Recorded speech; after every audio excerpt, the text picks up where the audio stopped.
What is up, everybody, and welcome back to the channel for another episode of NHL Over or Under. Unless you're a newer subscriber, then you're probably familiar with this series. Now, for this episode, we are doing it with a little bit of a twist because usually we do these before the season begins, and you guys give me a player and a point total, and I try to predict if the player will get over or under that point total in the upcoming season. But this season has obviously already started, so I asked you guys to give me a player and their current total, and then give me a point or goal projection based off of how they started the season, and we'll do the same thing as the other episodes and try and predict if the player will get over or under that total this season. So just for an example, say someone said Cole Caulfield already has 10 goals, over or under 50 goals this season. If you guys enjoy these interactive videos and you want to see more like this on the channel, then be sure to leave the video a like. That's the best way to let me know that you enjoyed. And if you're new to the channel, be sure to hit that subscribe button. We are trying to hit 100,000 subscribers this NHL season. And with that all being said, let's go ahead and start off the episode with the first comment from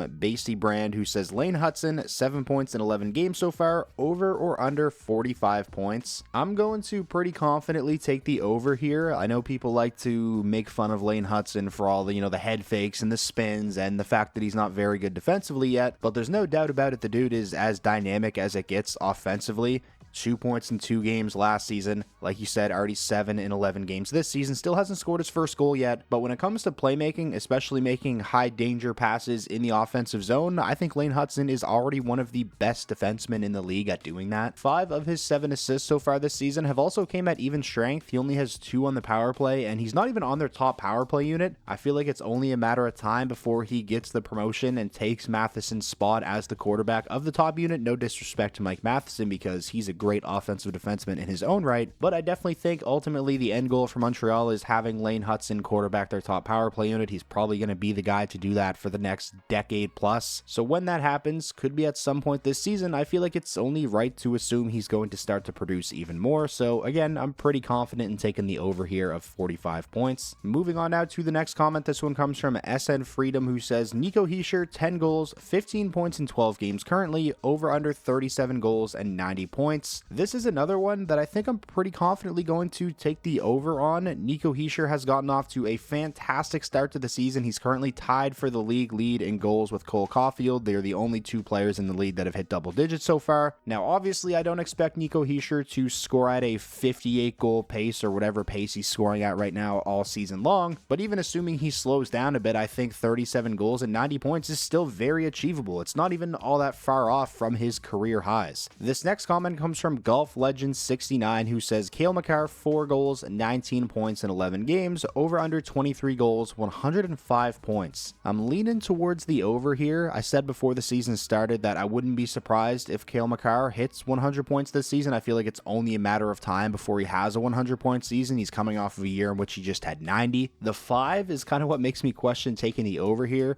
Obviously, a few seasons ago, we saw Erik Carlsson score 100 plus points, but he didn't hit 105. Like, he just barely hit 100. He was the first defenseman to hit the 100-point mark in a season since Brian Leetch in 1991-92, and Brian Leetch barely hit 100 that season as well. I think he had 102. The only 2 defensemen in NHL history to hit 105 points in a season are Bobby Orr and Paul Coffey. If I had to try and predict one player who would eventually join that group with those 2, though, it would probably be Cale Makar, so screw it. I'm going to go ahead and take the over here on both the goals and the 105 points. The goals especially, I mean, I think Cale Makar could definitely become the first defenseman since Mike Green to hit 30 goals. He's had 28 in a season before. The dude is just an absolute beast offensively. His defensive game has taken a hit over the last few seasons, but if he starts, having years where he scores 105 or 110 plus points, I don't think the Avalanche are going to mind. Moving on now to the next comment. This one comes from Frosted Films, who says Matthew Knies has quietly been off to a hot start. The guy only has 1 assist, but has 6 goals already. I can see him potentially being a 40-goal man in this league alongside Matthews and Marner. With that said, Matthew Knies over or under 70 points this year. This is going to be the first one of the episode where I take the under. I'm a big fan of Matthew Knies' game. I think he complements Matthews and Marner very well. If Marner stays in Toronto beyond this season, I think Knies is probably going to be a guy we see stapled on a line with them for a very long time. And like you said, he is off to a very hot start with 6 goals in 11 games, but I do feel like 70 points is pretty high. I don't see him being, much of an elite playmaker, a guy who's going to get 40 or 50 assists in a season. I think his total at the end of the season is going to look something like 30 goals and 25 to 30 assists, something around 55 to 60 total points. Those are where my expectations are at for Matthew Knies, which is obviously still very good, but yeah, I'm definitely going to have to take the under on 70 total points. This next comment comes from Thomas, who says Sidney Crosby under a point per game after the season ends. Is this finally going to be the year the streak ends? Obviously, the streak I'm referring to is Crosby finishing a season at or above a point per game. He hasn't had one season yet in his entire career where he's finished under. So far this season, despite the fact that the Penguins look absolutely awful, he's still point per game with 12 and 12 games. I feel like it's never a good idea to doubt Sidney Crosby. Anytime I've made a prediction like this, he's always proven me wrong. So I'm going to say he finishes the season at least at or over a point per game. Honestly, wouldn't be surprised if this streak never ends, and right up until he retires, every single season he's at least a point per game. Moving on now to the next comment. This one comes from Hugh Barkers, who says Stefan Noesen is currently 5-7 and 12 in 13 games. Despite being 31 years of age and his career high being 37 points, think he'll hit 50 this year. So far, the addition of Stefan Noesen for the New Jersey Devils looks like one of the biggest steals of the entire offseason. He has been very efficient and very productive for them so far. He's somebody who really carved himself out a nice role the previous 2 seasons with the Hurricanes as a bottom 6 forward at even strength, but someone that can be productive and help out as a net front guy or a bumper guy in the top power play unit. And I'll be honest, I didn't know if he would be able to keep that up in New Jersey. I figured, Carolina was a really good spot for him, and like I said, he carved himself out a nice role there. I didn't think there was any guarantee he'd be able to be that same player in New Jersey, but so far he's playing pretty much the same role and once again is doing very well. I am still kind of leaning towards the under here. I don't expect him to be a guy who scores at around a point per game pace all season long, and I think 50 points is a lot for a guy who's only averaging around 14 minutes of ice time per game. Just based off of this hot start, I think it's very likely he sets a new career high and, surpasses his 37 points from last season, but I'm not sure if he can quite get to 50, so I'm going to take the under here, but probably not by much, maybe by like 4 or 5 points. This next comment comes from No Defense, who says, providing he can get healthy soon, Macklin Celebrini over or under 60 points. It does sound like he should be returning at some point soon, hopefully, within the next 3 weeks or so. The other day it came out that he resumed team activities with the Sharks, but he remains week to week. That being said, even if Celebrini returned to the San Jose Sharks lineup today, I think I am still taking the under of 60 points. Now, yes, he did look very good in his NHL debut. The one game he played this season, he had a goal and an assist, but just comparing him to, say Connor Bedard of last season. Bedard in 68 games had 61 points, so he was just barely able to hit that 60-point mark, and he missed a few weeks like Celebrini has. And I think, expecting him to have the same kind of production as Connor Bedard is a little bit unfair to Celebrini. Now, if he were to play in all 82 games this year, I definitely think 60 points would have been achievable, but considering the time that he's already missed, I am going to take the under here. The next comment we have comes from Cole Dale, who says Elias Pettersson 1 goal and 3 assists for 4 points in 9 games, over under 75 points. Pettersson has always been a guy who can go on bouts of dominance, but as you said last video, he looks lost and unconfident since last season.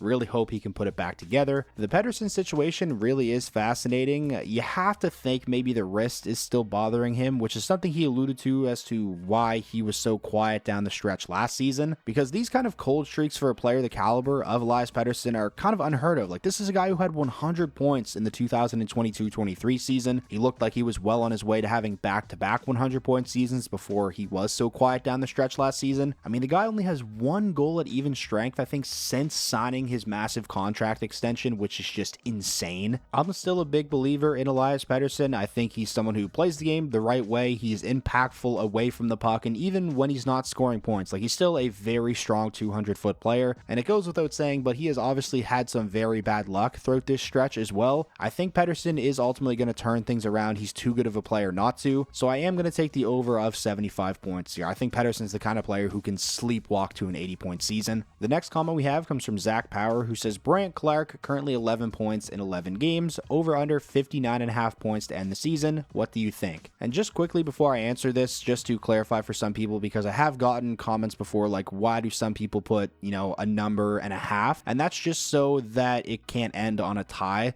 Like say for an example on the last one, Elias Pettersson 75 points, I said over. Well, what if he hits exactly 75? So that's why Zach put 59.5 here, because it has to be over or under 59. It can't be exactly 59. That being said, give me the over here. I think Brandt Clarke can have a 60 plus point season this year for the LA Kings. I think he's going to be one of the best offensive defensemen in the NHL for a very long time. With Drew Doughty out of the lineup, he obviously already holds the keys to their top power play unit, and he's done a fantastic job in that role so far this season. I'm sure everybody saw his viral assist from the other night. If you haven't, I'll try and include a clip of it here, but yeah, his offensive instincts are just off the charts. I'm a big fan of his game, so definitely give me the over here. This next comment comes from Matthew, who says Leo Carlsson with 6 points through 10 games, over under 55.5 points. I'll be honest, with the way the Ducks offense looks right now, I wouldn't be that surprised if nobody on the team hits 55 plus points. Maybe I'm over exaggerating there a little bit. I feel like ultimately a couple guys will hit 50 to 60 points on the Ducks this season, and if someone's going to do it, I think it'll probably be Carlsson or Terry or McTavish, so I'll take the over here of Leo Carlsson 55.5 points. And now finally finishing off the episode with a question from JSL, who says the rebound season for Tim Stützle,